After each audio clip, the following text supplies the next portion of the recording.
Voilà, Richie. Donc, la question, ta proposition, c'était de dire à la jeunesse, entreprendre c'est bien, mais la formation est très capitale. En fait. Exactement. Il ne s'agit pas seulement de crier par-ci et là que je suis entrepreneur. Non. Il faut avoir les compétences nécessaires pour pouvoir gérer une entreprise. Vous allez lancer une start-up. Mais si vous n'avez pas les compétences de management, par exemple, comment vous allez gérer votre équipe? Donc, c'est la compétence. Aujourd'hui, tout le monde se veut être entrepreneur, surtout via les réseaux sociaux. Moi, je vois les gens se prononcer entrepreneur. Mais non, il faut se former. Il faut d'abord se former. Il faut se former déjà la base, savoir déjà comment rédiger un business plan. C'est ça qui pourra ramener les financements. Il faut avoir un business plan solide. Comment élaborer une bonne stratégie de marketing. Le marketing, c'est ça quoi.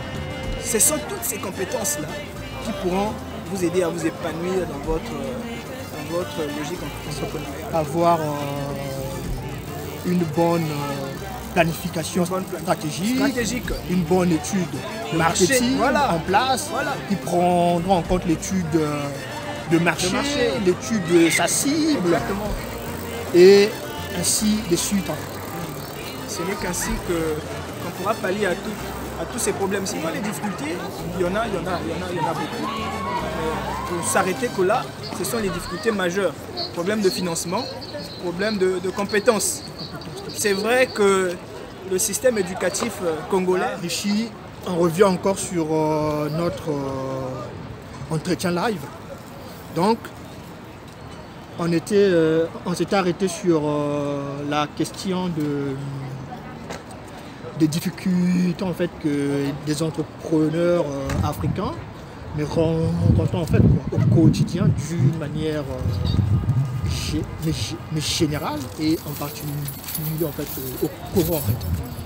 Donc en résumé, je disais tantôt que c'est surtout le problème de financement qui est un problème récurrent dans tout le pays d'Afrique, dans tous les pays du continent africain. Les jeunes ont certes des bons projets, mais ont du mal à accéder au financement. Et il y a aussi un problème d'environnement des affaires qui n'est pas... Le climat des affaires n'est pas impeccable. Impeccable, c'est ça. Les banques ont surtout du mal à pouvoir croire à nos projets, à financer nos projets.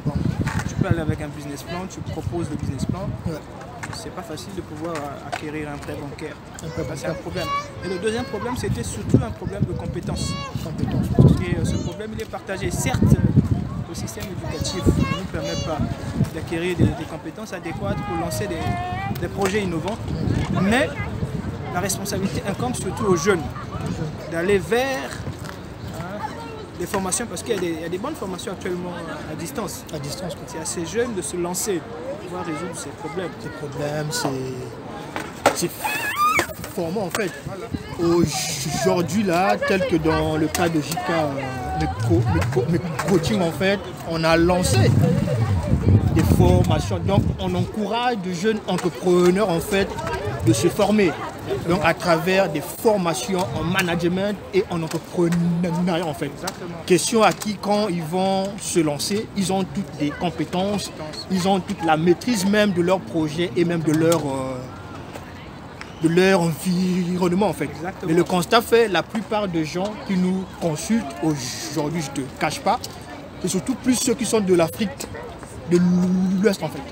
Mais l'Afrique centrale, il y a quelques jeunes qui se lancent. Je prends le cas de la RDC, le Gabon aussi. Mais le Congo, jusqu'alors, il y a encore des jeunes qui sont réticents. Encore dans des réticences, quoi. Je ne sais pas qu'est-ce que tu peux dire à cette jeunesse en fait, qui est en train de te suivre en tant qu'un exemple, toi qui es sur place sur le continent.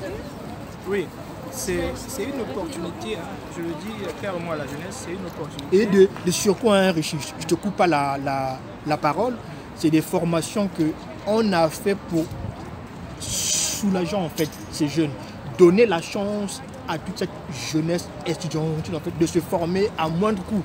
Parce que quand vous faites le constat même sur des plateformes en ligne, des formations en affaires, c'est des formations qui coûtent très cher. Exactement. Très cher, très cher. Vous pouvez aller voir, c'est à partir de 300 € et plus. Et plus, exactement. Mais nous, on a mis ça à 129 €, prix normal pour un étudiant qui peut au moins se former en fait.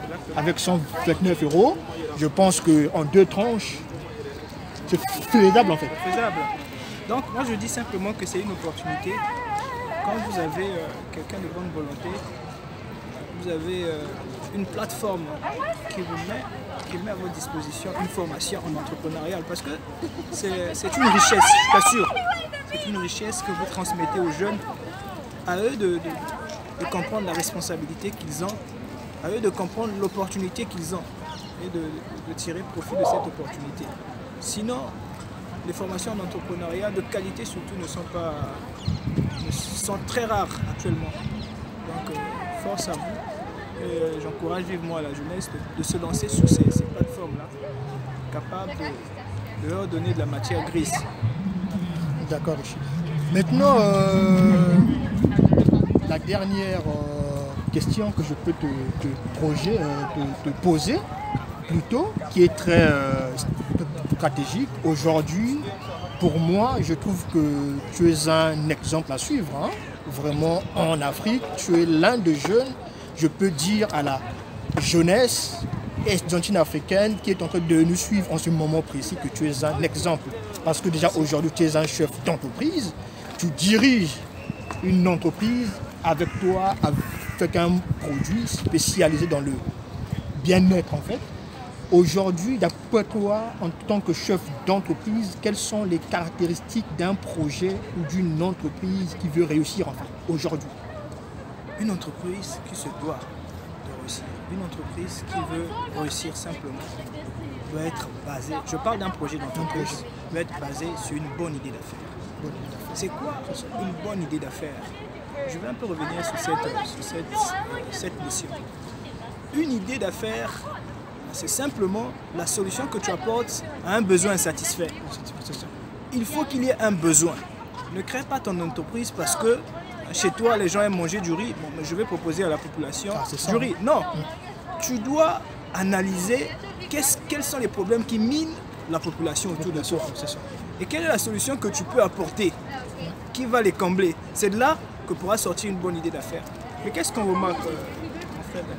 Le problème, c'est que bien nombreux de nos frères vivent ici en Europe, ne connaissant pas, je prends l'exemple de l'Afrique, ne connaissant pas les réalités de l'Afrique. Tu te limites simplement à une étude de marché secondaire, tu essaies de regarder les données bibliographiques et autres, et baf, tu veux lancer un projet d'entreprise. Voilà le genre de projet qui ne vont pas jusqu'au bout et qui finissent par tomber. Non, il faut connaître réellement le problème que mine cette population. Tu peux descendre sur le terrain. Tu peux, tu peux vivre les mêmes difficultés que eux vivent. C'est de là que tu pourras apporter une bonne solution qui pourra perdurer. Adapté même à des personnes appropriées en fait, quoi, qui sont sur place. Sur place, voilà. Donc, un projet d'entreprise qui se veut réussir doit être basé sur une bonne idée d'affaires. Et cette idée doit résoudre un problème, doit répondre à une question que la population se pose tout le temps. C'est de là que pourra partir un projet innovant, un projet qui pourra sortir des gens du chômage. Voilà, pour répondre un peu de façon brève à ta question. D'accord, Richie. En tout cas, je te remercie beaucoup. Merci pour ce temps que tu nous as accordé. Vraiment, c'était très brillant hein, dans l'ensemble des questions que tu as pu, que j'ai pu plutôt te poser suite à cet entretien. Je te remercie, Richie, pour la suite. Je te dis bon vent à toi. Merci, et bon courage en tant qu'entrepreneur, frère. Je sais des difficultés déjà qu'il y ait dans ce domaine-là. Ce n'est pas donné à n'importe qui. Tu es l'un des jeunes qui a pris ce courage, le dévouement en fait, de se lancer en affaires. Aujourd'hui, tu as fait des preuves. Et aujourd'hui, je pense que la plupart de la jeunesse peuvent suivre tes pas, peuvent te prendre étant comme un exemple. le mot de la fin, Richard, qu'est-ce que tu dis à cette jeunesse estudiantine africaine en général et en particulier en fait congolaise? Je veux simplement dire aux gars de se réveiller. Les gars, réveillez-vous. Il est temps que la jeunesse prenne les choses en main. Il est temps que nous montrons l'exemple. Il est vraiment temps. On doit se réveiller. L'heure est actuellement au réveil. Donc on doit essayer de faire booster les choses. On doit essayer de faire bouger les choses surtout. Parce que c'est à nous la responsabilité de changer vraiment l'Afrique. L'Afrique, parce que le continent. Parce que voilà. Aujourd'hui, là, le seul instrument, comme tu venais de le mentionner précédemment, que c'est l'entrepreneuriat. Le seul instrument qui nous reste aujourd'hui pour changer les choses sur ce continent-là, c'est la création d'entreprises. Ce n'est que dans ce sens-là qu'on pourra lutter contre le chômage de masse et changer aussi des vies. Exactement. Voilà quoi, frère. Donc, je disais tantôt que la jeunesse doit se réveiller. Vous avez du potentiel. Vous avez de la matière première entre vos mains. C'est ça. Mettez cela en pratique. Tout à fait. N'attendez pas que quelqu'un vienne vous dire chez vous, créer une entreprise pour créer une entreprise. Non, c'est ça. La passion doit sortir de vous. Le changement, je l'ai dit tantôt, doit sortir de vous.